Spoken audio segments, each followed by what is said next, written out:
National Mutual. Good evening, I'm Peter Hitchener.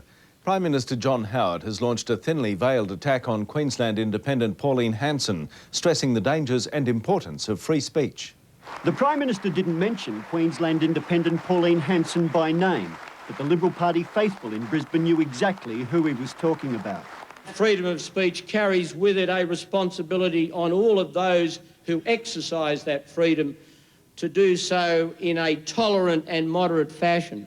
Earlier this month, there were questions over the Prime Minister's failure to publicly reject Pauline Hanson's calls for a stop to Asian immigration. And even today, Aboriginal Social Justice Commissioner Mick Dodson criticised Mr Howard's silence on Ms Hanson. I don't think that Mr Howard shows the leadership on these things that he ought to. I think he's a very populist Prime Minister.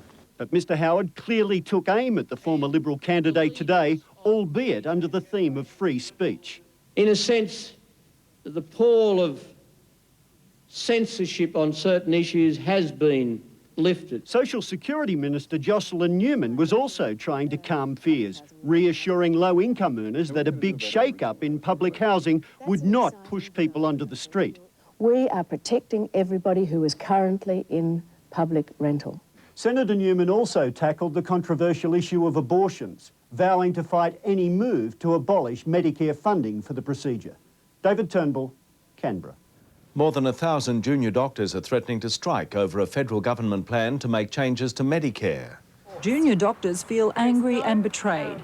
Under the federal government's proposal to cut costs, a third of Australia's medical graduates will end up on the scrap heap. We have nearly 1,500 doctors competing for 800 training places. 500 new graduates a year will be wasted. By limiting Medicare provider numbers to doctors with postgraduate training only, the Federal Health Minister proposes to cut $560 million from the ever-burgeoning Medicare bill.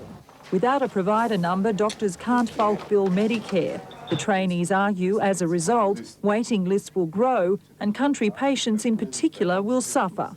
The strain on rural practice is inevitable. This is another Howard betrayal on health.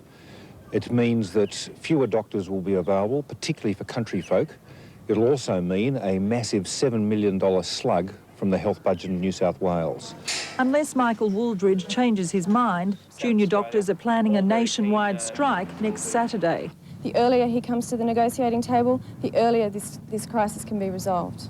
A spokesman for the Health Minister says the plan, to take effect on the 1st of November, is non-negotiable. Shari Armstead, National 9 News.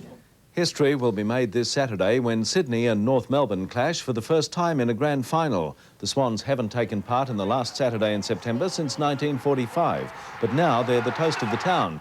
Tony Lockett's match-winning point sparked a sea of red and white festivities which lasted well into the night. Meanwhile, Manly fans are celebrating after the Sea Eagles charged into their second rugby league grand final in a row. A group of Americans is taking nostalgia to new heights off the coast of California, offering live-action replays of World War II dogfights for veterans. It's straight out of the 1940s. A big band, an idyllic setting, and straight after lunch, a German air raid. This dogfight cruise is run by veterans, primarily for veterans.